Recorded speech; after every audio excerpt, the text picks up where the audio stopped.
आइए मित्रों, आज कर्क लगन की हम जब बात करें तो कर्क लगन में इसका स्वामी हमने आपको बताया था चंद्रमा है। कर्क राशि कैसी राशि है? चर राशि है। ये भी पिछली वीडियो में आपको बताई। इसका स्वामी कौन है? चंद्रमा। वो भी बड़ा फास्ट मूविंग है, जल्दी जल्दी राशि नक्षत्र चेंज करता है। नक्षत्र 4 प्रतिदिन करता है, राशि 4 2.25 दिन में राशि को पार कर देता है। तो चंद्रमा सबसे शीघ्र ग्रह होने के कारण, गतिशील होने के कारण सबसे प्रभावशाली ग्रह हुआ करता है और पृथ्वी से सबसे नजदीक होने के कारण मानव जीवन पर असर ज्यादा करता है। तो कर्क लगन वाले का व्यक्तित्व थोड़ा उलझन वाला व्यक्तित्व तो हुआ करता है। बड़े लोग बनते हैं।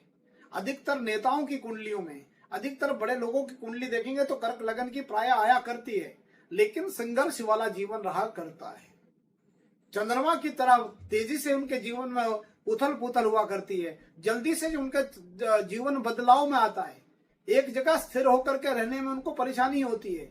उनका जीवन एक तरह नहीं चलता है। कभी बहुत सुखी है तो कभी बहुत अत्यंत कष्ट से भी निकलेंगे। तो चंद्रमा का प्रभाव ऐसा हुआ करता है। कभी बढ़ता हुआ शुक्ल पक्ष का चंद्रमा जैसे बढ़ता हुआ हो तो प्रकाशमान हुआ करता है, घटता हुआ हो तो अंधेरा होता है। तो मन भी ऐसा इनका ज्यादा चंचल हुआ करता है। कर्क राशि वाले व्यक्ति के लिए कौन कौन ग्रह अच्छे हैं, कौन खराब है, हमने इस मुहिम को चलाया है कि हम आपको कुंडली दिखाना सिखाएं। कर्क लगन के बारे में समझने की आज हम कोशिश करेंगे। बंधुओं, जब हम 4 नंबर का लगन लगाते हैं तो 4 नंबर के लगन से ये एक और बात बता दें आपको, इन राशियों की कुछ संज्ञा बताई। ये राशि आपस में सजातीय भी हुआ करती है। जिन्होंने पिछली वीडियो में ये बात नहीं कही थी, आपको अभी बता दें। ये जो 12 राशियां है इनके वर्ण भी बताए गए। तो मेष, सिंह और धनु ये 3 राशियां क्षत्रिय वर्ण की है। 1, 5, 9 ये 3 राशियां क्षत्रिय वर्ण की है। 2, 6, 10 ये वैश्य वर्ण की है। 3, 7, 11 ये शूद्र वर्ण की है और 4, 8, 12 ये विप्र वर्ण की है। तो 4 नंबर राशि विप्र वर्ण की है। एक और बात बताए आपको, सरकार उसी की चलती है जो अपने सजातीय है, अपने जैसा है, समान गुण धर्म वाला है। तो कर्क राशि के लिए समान गुण धर्म वाला कौन होगा? जो और विप्र वर्ण की राशियां हैं। तो कर्क लगन में जब लगन में 4 नंबर लगाओगे तो जो 2 विप्र राशियां है वो कहाँ आएगी? नवम और पंचम में आएगी। तो 4 नंबर के लगन में पंचमेश हुआ वृश्चिक राशि का स्वामी मंगल, नवमेश हुआ मीन राशि का स्वामी गुरु।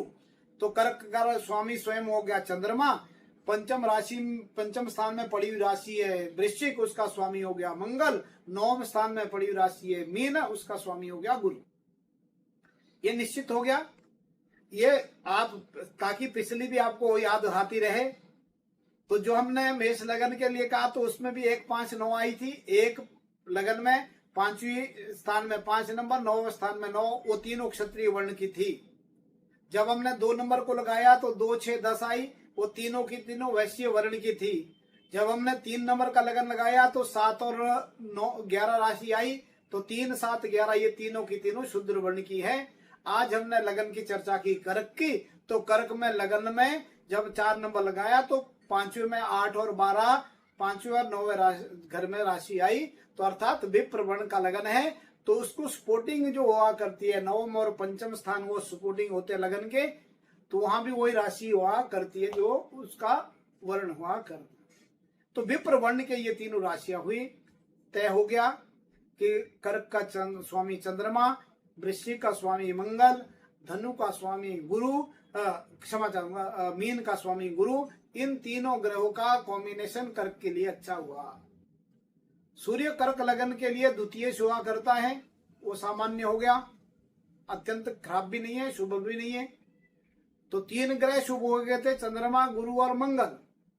और शनि केवल सप्तमेश और अष्टमेश होने के कारण पाप युक्त, दोष युक्त है। वो मार्ग स्थान का स्वामित्व और त्रिक का स्वामित्व होने के कारण शनि कर्क लगन के लिए खराब ग्रह हुआ करता है।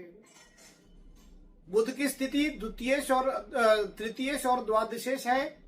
बुध तीसरे और 12वें घर का मालिक बनता है कर्क लगन में। तो केवल पापी ग्रह बुध हो गया। तो बुध पापी हो गया, शनि खराब हो गया और शुक्र रहा।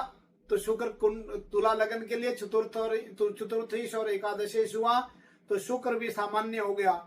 तो सूर्य और शुक्र सामान्य हुए, शनि और बुध अत्यंत खराब हो गए 4, और चंद्रमा गुरु और मंगल कर्क लगन के लिए अच्छे ग्रह हो गए। तो इस तरह से कर्क लगन के विषय में भी हमने आपको सरलता से समझने की बात कही। तो कर्क लगन के बाद सिंह लगन की चर्चा अगले वीडियो में करेंगे।